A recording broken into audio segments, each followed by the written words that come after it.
El Señor esté con ustedes. Y con tu espíritu. Lectura del Santo Evangelio según San Marcos. Gloria a ti, Señor.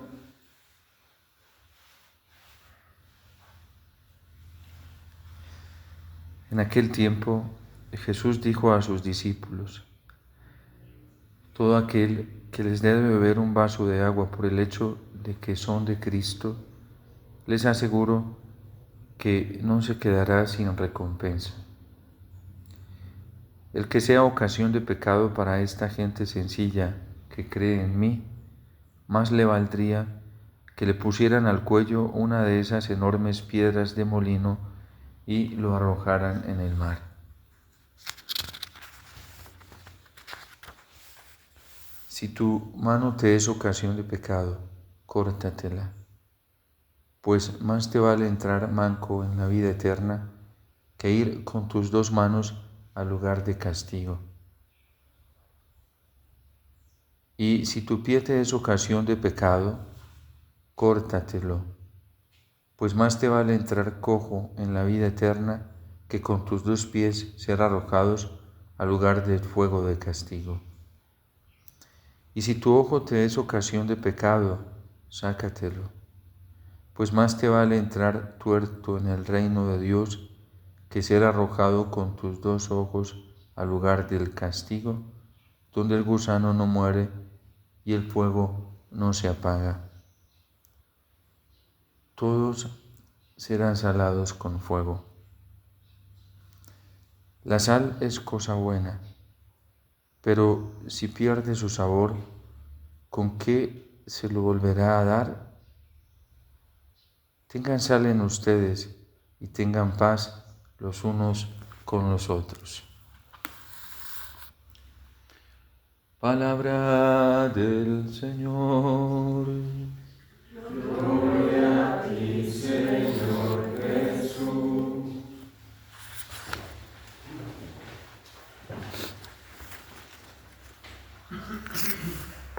El Catecismo de la Iglesia Católica, cuando nos habla del quinto mandamiento, en la necesidad que hay de cuidar la dignidad del alma de cada persona por el valor sagrado que cada uno de nosotros tiene frente a Dios y que claramente hoy nos lo dice el Evangelio.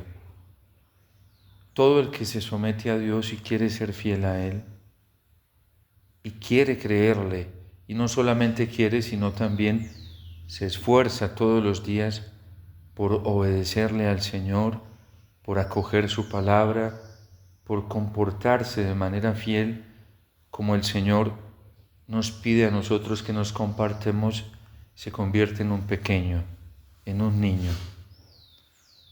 La dignidad más alta en la vida cristiana no consiste en crecer o hacerse gigante como el mundo hoy lo piensa bajo los criterios del mundo, que nos hace creer de manera engañosa y mentirosa de que uno llega a ser valorado, llega a ser importante si se vuelve protagonista, si se vuelve grande, si es reconocido cuantitativamente.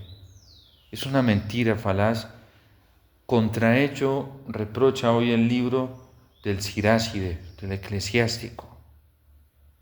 No te fíes de los caminos engañosos.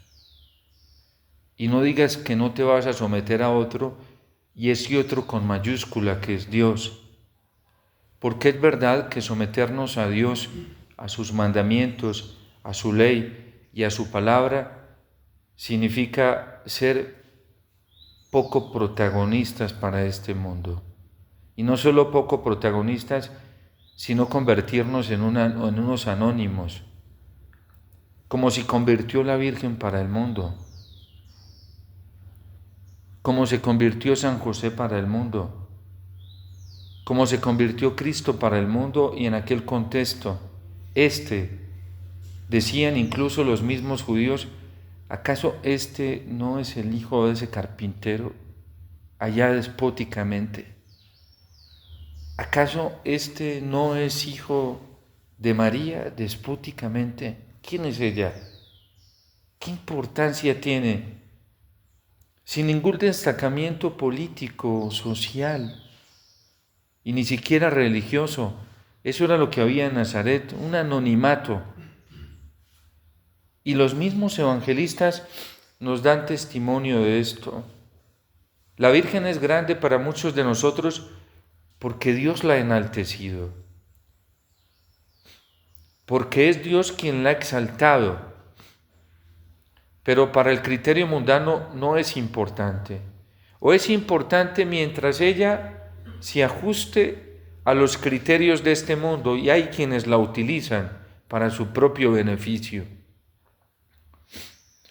Entonces, la pequeñez de la que habla el Evangelio se da precisamente por esa sumisión total a la voluntad del Señor. Y esa es la pequeñez de la que está hablando hoy el Evangelio. Y hay de quienes hagan tropezar a uno de estos pequeños. Hay quienes les escandalicen. Hay quienes por su vida doble, su antitestimonio, les hagan daño a estos pequeños que quieren ser fieles al Señor.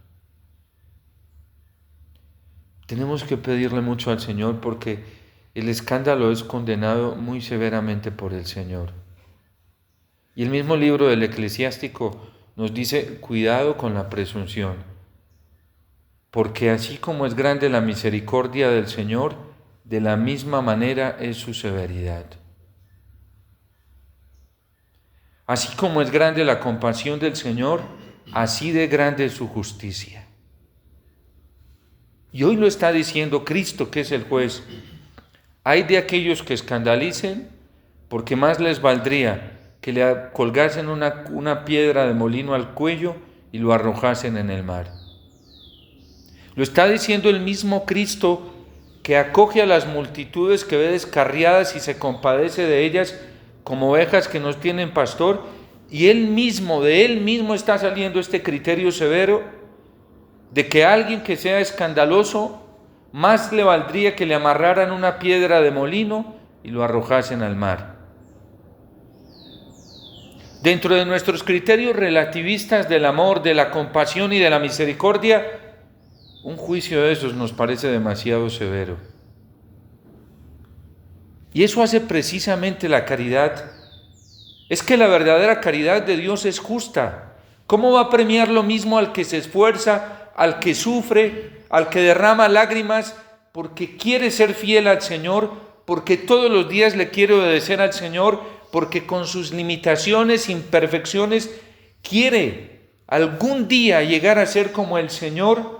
Pide que sea porque se esfuerza para ello, trabaja para ello, se mueve en torno a ello.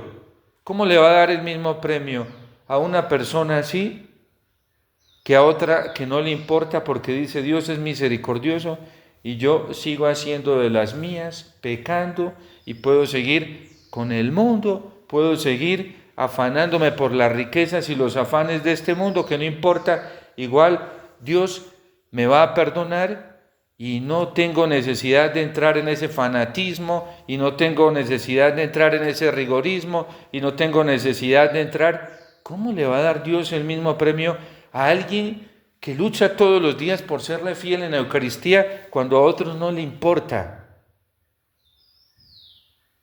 Ni siquiera ve como absoluta la presencia de Jesús en la Eucaristía, ni siquiera lo más importante para él o para ella en la vida cristiana es la presencia de Jesús en la Eucaristía, porque hay otras cosas más importantes, como también lo describe la parábola del banquete nupcial, que fue preparado un banquete y manda a sus siervos para que traigan a los invitados, y los invitados le dijeron que no podían, porque uno se había comprado un campo y tenía que ir a trabajar en él, otro se había comprado unas yuntas de bueyes y tenía que ir a alimentarlas para que no se murieran, y otro se había acabado de casar y tenía que hacerse responsable de su vida matrimonial. Con razón dice San Pablo, pobres de aquellos Cuando él habla del matrimonio, no de manera peyorativa, porque dicen, la vida matrimonial requiere un nivel de virtud muy alto.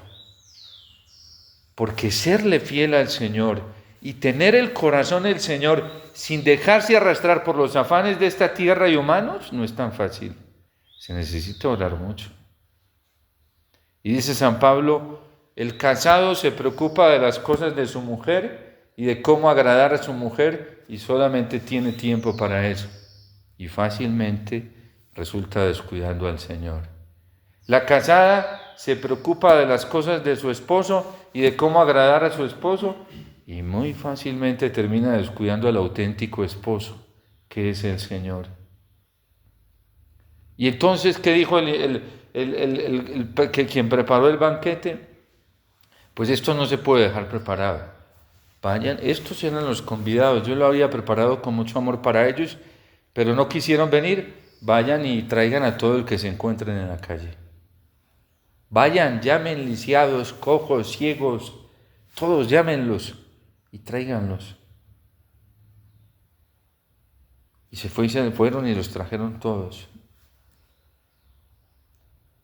Entonces, lo que nos está diciendo el libro del Eclesiástico hoy es muy serio. Por eso el salmista dice, aunque crezcan tus riquezas, no les des el corazón. Y riqueza es cualquier cosa. Hasta para un indigente, ese rincón que tiene debajo de un puente puede ser su riqueza.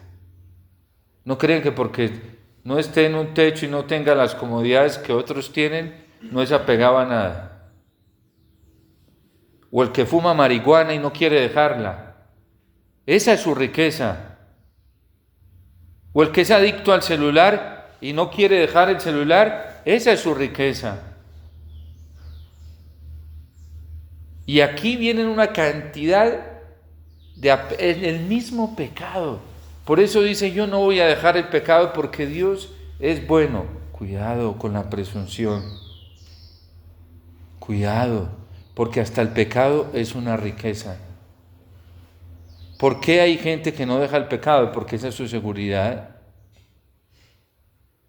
Porque ese es su Dios. Porque ese es su ídolo a quien le rinde culto. Porque ese es el sustento de cada día de él o de ella. Y el pecado, quien vive en el pecado, no tiene comunión con Dios. Lo dice claramente San Juan en la primera, segunda y tercera carta. Lo dice San Pablo en todas sus cartas. Lo dice Cristo en los evangelios. Lo dicen los profetas en todas las lecturas y nos lo ratifica la Iglesia en el catecismo. No dejes para mañana. Y nadie puede decir que no está a su alcance romper con el pecado, porque eso es mentira. Cuando Dios nos dio la libertad, nos capacitó para tomar decisiones. Y todo ser humano tiene ese dote porque Dios se lo ha dado en la creación. Dios lo capacitó. Dios nos capacitó a todos. No seamos tan injustos de decir que no somos capaces porque nos dieron esa capacidad.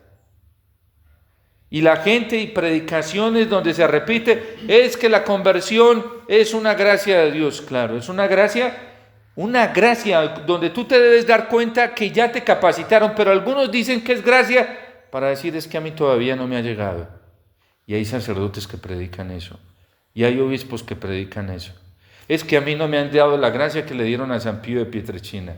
Es que a mí no me ha llegado todavía la gracia que le llegó a San Francisco de Asís. Yo aquí estoy esperando que me llegue. No seas injusto, porque es decir que Dios a unos les da y a otros no. Que Dios es bueno con unos y con otros no. Cuando Jesús nos dice otra cosa muy diferente en el Evangelio, hace llover sobre malos y buenos. Hace salir el sol sobre justos e injustos. El sol sale para todos. Y nadie puede decir, no, a mí no me calentó, así te quedaste guardado para que no te calentara, es problema tuyo, ¿sí? El otro dijo, ay, qué rico este sol, que me sirve tanto, lo aprovechó. El otro fue y se escondió por allá en una cueva bien fría para que no le diera. Fue su problema. Nadie, ningún ser humano puede decir, ninguno de los que estamos hoy en la faz de la tierra, que Dios no le está ofreciendo las mismas gracias que le ofreció a San Francisco de Asís, que le ofreció al Padre Pío, que le ofreció a San Juan Pablo II, que le ofreció a Santa Laura Montoya, porque a todos nos ofrece, a mí, Omar. Si yo no vivo como Santa Laura Montoya hoy, o mejor, es por mi responsabilidad. Por mi responsabilidad. Y todos los días le pido perdón al Señor por eso. Pero no porque Él no haya hecho llover o no haya hecho salir el mismo sol que salió para ella, o no haya hecho caer sobre mí la misma agua que cayó sobre ella. Ella se la creyó y obedeció. Y cuando nosotros estamos dentro de la iglesia y no le creemos al Señor, somos un escándalo para otros. Porque hay gente en el mundo que quiere creerle a Dios, pero si no ve el testimonio en nosotros. Yo recuerdo una vez un obispo me dijo esto, me dijo: Omar, a mí me da mucha tristeza cuando veo llegar los muchachos del seminario y llegan con ese fervor, con ese anhelo de ser santos, con ese anhelo de ser sacerdotes santos, y va pasando el tiempo y muchas veces terminan peor que como llegaron. Y es verdad, yo lo he vivido y lo he visto. Por ahí hay un dicho que dice que toda escoba nueva barre bien, ¿sí? ¿Por qué? Por los escándalos, los antitestimonios. ¿Qué le pasa a un pobre muchachito de 6, 7 años que un día ve a un sacerdote en el altar y ve la belleza, el esplendor del sacerdote y dice: yo quiero ser sacerdote? Y se va para la casa y le dice a la mamá que le compre todo su ajuarcito, y hasta si no se lo compra, hacen sus marioneticas para celebrar la misa y hasta predican. Y qué triste cuando van creciendo y se van encontrando el antitestimonio nuestro. ¡Qué vergüenza! Se apagan las ilusiones de esas vocaciones en la vida matrimonial. Ustedes, esposos. Por eso el Señor hoy habla y dice: ay de aquellos que escandalizan a estos mis pequeños. El Papa Benedicto XVI, en su libro póstumo, cuando examinó de una manera muy seria, profunda, sencilla y responsable la causa de abusos a menores por parte de sacerdotes en la iglesia, que es real. No podemos tapar el sol con un dedo. Y hay gente que lo intenta hacer, eso no está bien, porque son irrealistas y se van a enfermar y enferman a la gente. Uno tiene que ser muy realista, la realidad es realidad. Y pasó tan solo hace 8 o 9 años que se destapó esa olla. Y ser irrealista es querer volverla a tapar y decir: no pasó nada, cuando fue algo tan grave, tan doloroso. Y hay sacerdotes que dicen: ya no hablen de eso, ya. No, hay que hablar. Porque es un hecho demasiado, Benedicto XVI lo llama demoníaco.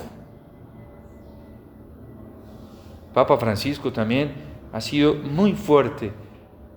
El Papa de la misericordia y de la caridad, el Papa Francisco, y severo con todo esto. No ha tolerado ni media en sacerdotes, diáconos, obispos, religiosos y religiosas. Y eso está bien. Y esas reprensiones a muchos los ha llevado a la conversión.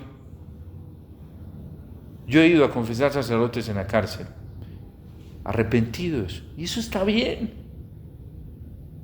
Esas sacudidas les sirvió para tomar conciencia. La cárcel a muchos les sirve, a otros los está corrompiendo más, lastimosamente, por estas sistemas penitenciarios, todo es la corrupción del Estado, ¿sí? Pero hay lugares donde se logran regenerar, ¿sí? Y decía el Papa Benedicto XVI, cómo, comentando este Evangelio, cómo esos sacerdotes que han llevado una vida doble dentro de la Iglesia, y llevan una vida doble no solamente frente al aspecto moral sexual, a los que les gusta la plata y utilizan el ministerio sacerdotal para eso es un escándalo. A los que les gusta la fama en las redes sociales, y eso es un escándalo para quien está buscando el corazón humilde y sencillo de Cristo, para quien quiere parecerse a la sencillez y a la humildad de la Virgen, que no fue farandulera, quien busca la mansedumbre de San José, que no fue farandulero, y menos la de Cristo, porque incluso cuando hacía milagros les decía: no digan nada a nadie, que si alguien lo va a descubrir, lo descubra por la fe. Menos mal el Espíritu Santo no se hace dependiente ni es un esclavo de las redes sociales. ¿Ustedes se imaginan donde el Espíritu Santo fuera un esclavo de las redes sociales? Sí, se acabaría la vida cristiana, sí. Porque hoy las redes sociales condicionan a muchos predicadores y ustedes los ven que ellos se sujetan, ¿sí? Parecen esclavitos, ¿sí? Lo que les diga las redes sociales que pueden decir, dicen. Lo que no lo dicen. Eso es un esclavo, ¿sí? Sujeto a esos señores. Pierden la libertad para anunciar a Cristo, para hablar de Cristo. Hay obispos que se quedan calladitos y no dicen verdades que deben decir, y después allá en la eternidad les van a pedir cuentas de eso, para que la gente no se incomode, porque son esclavitos de la gente, no esclavos de Cristo. Por eso Cristo habla con tanta libertad. Y las interpretaciones de estos evangelios, de esos pastores, ustedes se darán cuenta cómo es. A lo único que no le ponen género literario es cuando Cristo habla de la misericordia, de la compasión. A eso no le ponen género literario. Pero cuando Cristo tiene estas actitudes fuertes, severas, a eso sí le ponen género literario. Son formas semíticas, hay que saberlo interpretar. Así los escuchan ustedes. Pero cuando tiene actitudes compasivas y misericordiosas, no, eso sí hay que interpretarlo literalmente, así como está, ¿sí? ¿Cómo manipulamos el Evangelio cuando somos esclavos del mundo? Y decía el Papa, comentando este texto, decía: hay de aquellos sacerdotes que por el abuso sexual y por la vida doble moral que llevan, escandalizan a los más pequeños en la fe. Por eso nosotros tenemos que pedirle al Señor que seamos fieles, que vivamos en obediencia a Él, que vivamos verdaderamente acorde con el Evangelio, y todos necesitamos eso, porque si la sal se vuelve sosa, si se corrompe, ¿para qué sirve? Dice el Señor en San Mateo: para tirarla fuera. Y la vida nuestra adquiere sabor cuando buscamos de todo corazón al Señor. Hoy hay muchos cristianos católicos que sufren y se tienen que aguantar la persecución diaria y constante de sus más cercanos porque quieren serle fiel al Señor. Y bienaventurados ellos, porque grande va a ser su recompensa en el reino de los cielos. Hoy hay muchos que quieren apostarlo por la santidad y no les importa que pase, aunque sufran, tengan miedo, lloren, pero ahí están, luchando todos los días por la santidad. Y es increíble, es gente muy sencilla. No crean que son esas farandulerías de las redes sociales, ¿sí? No es nada de eso. Papa Francisco a los sacerdotes, en una de las últimas misas crismales, nos decía, a los sacerdotes nos advertía: cuidado, sacerdotes, con la idolatría, con el criterio del pragmatismo cuantitativo. Y ustedes ven planes de pastorales, ven hablando de cosas cuantitativas. Hoy hicieron la primera comunión miles y miles, ¿y cuántos de esos miles la hicieron de verdad? Hicieron la confirmación este año tantos cientos, ¿y cuántos la hicieron de verdad? A los cristianos no nos importa el número, la apariencia. Es que hay que ver esos que hicieron la primera comunión, si sí aman a Cristo de verdad, si sí tienen una conciencia de la presencia real de Cristo. ¿De qué sirven montones y montones y montones haciendo filas para recibir a Cristo simplemente por requisito? ¿De qué sirve eso? Eso no sirve de nada. El mismo Papa Benedicto, en ese libro póstumo, dice: para muchos católicos la Eucaristía se ha convertido en algo obvio por el mero hecho de ir a misa. Es obvio que puedo comulgar. Y dice, y muchos ni tienen conciencia de lo que están recibiendo. Ojo que Santo Tomás de Aquino nos lo dice en la solemnidad del Corpus Christi, en esa secuencia bellísima de Santo Tomás de Aquino, dice: todos se comen el mismo alimento. Eso es de Santo Tomás. Y en la época de Santo Tomás era toda la doctrina de la Iglesia durante esos siglos. Dice: todos se comen el mismo alimento, pero no todos, en todos tiene el mismo efecto. A unos les sirve para la vida y a otros para la muerte. Quien comulga a Cristo de manera inconsciente, se le endurece el corazón. Es un misterio, pero es así.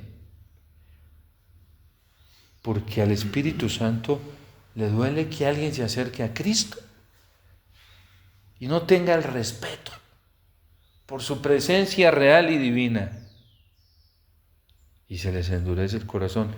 Por eso a estas personas les vienen tentaciones constantes y no son capaces de vencerlas. Y así vayan a misa todos los días. El hecho de que una persona vaya a misa todos los días no dice nada. Lo que dice si está viviendo una verdadera unión con el Señor es esa capacidad sobrenatural para vencer las tentaciones, para vencer las pruebas, para enfrentarse a las tribulaciones. Un cristiano que lo recibe con conciencia, van y le vienen las tentaciones, las tribulaciones, las pruebas, lo sacuden, lo hacen sufrir, pero rapidito sale, encuentra la paz en la misma presencia del Señor. Un cristiano que se acerca al altar sin la conciencia de lo que recibe, le vienen las pruebas, las tribulaciones y las tentaciones y se le acaba la vida, se deja intimidar. En fin, que el Señor, Papa Benedicto XVI, le dijo algo muy lindo y profundo a la Iglesia.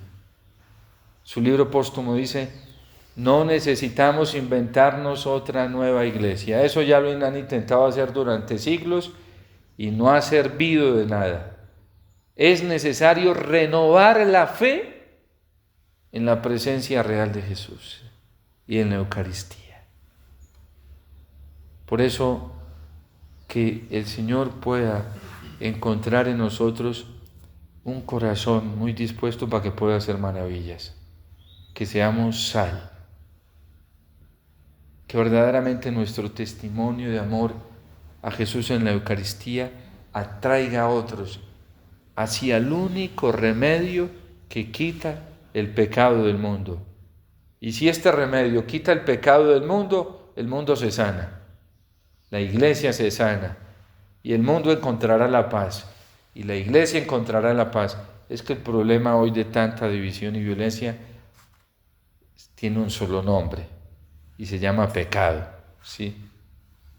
El problema de la inestabilidad ecológica de la que tanto se habla hoy y que es verdadera, no crean que es mentira, es cierto, es el pecado. Es que el catecismo nos ha enseñado que el pecado nos hace un daño a nosotros mismos, hace un daño social con el prójimo, o sea, a los demás, y el pecado daña toda la creación. Por los desórdenes de la avaricia, ¿cuántas personas no destruyen bosques, ríos, por tener, sí? Y por eso tantos animalitos en vías de extinción, tan necesarios para nuestra sobrevivencia humana. Por el desorden del pecado que ha hecho la gente hoy con los gaticos y los perros. Padre, dice la gente, y le dicen a uno, padre, es mi niño, mi niña. Y uno va a ver su niño y su niña, y es un perro, un gato, ¿sí? Como cuenta el Papa Francisco, que una vez en un aeropuerto una señora le dijo, padre, venga, regale una bendición a mi bebé, ¿sí? Y se fue el Papa, creo que era cardenal o obispo, y se fue y levanta la toallita del coche y era un animal, y se le enojó a la señora. Él mismo lo cuenta en una entrevista. Dijo, señora, ¿cómo se le ocurre? Él habla mucho de la idolatría, él mismo que habla de la defensa ecológica, de la idolatría doméstica. Y él mismo lo dice, porque él es así espontáneo, lo que se le sale, ¿sí? Y se me le enojé. Es unos niveles, el pecado desordena todo. Mi niño no tiene la dignidad, pobres perritos, no los dejan ser libres, ellos quisieran ser libres ahí, esclavos del pecado, del desorden de uno. Yo estoy fascinado viendo esos perritos que son libres, saltan, corren, van para allí, se ensucian, se empantanan, ¿sí? Para eso son, sí. Pero el pecado lo desordena todo. Entonces que el Señor nos dé la gracia de no vivir dentro de esos escándalos y vivir en la libertad de los hijos de Dios. Y estas lecturas hoy son preciosísimas. Este libro del Eclesiástico, no te apegues a nada ni a nadie. El Salmo 1, bellísimo, con el que empiezan todos los salmos, ¿sí? Feliz el que tiene su confianza puesta en el Señor y no se guía por criterios mundanos, sino que su gozo y su alegría es la palabra del Señor. En fin, que la Virgen nos ayude para vivir en esa libertad como ella vivió, al igual que San José también.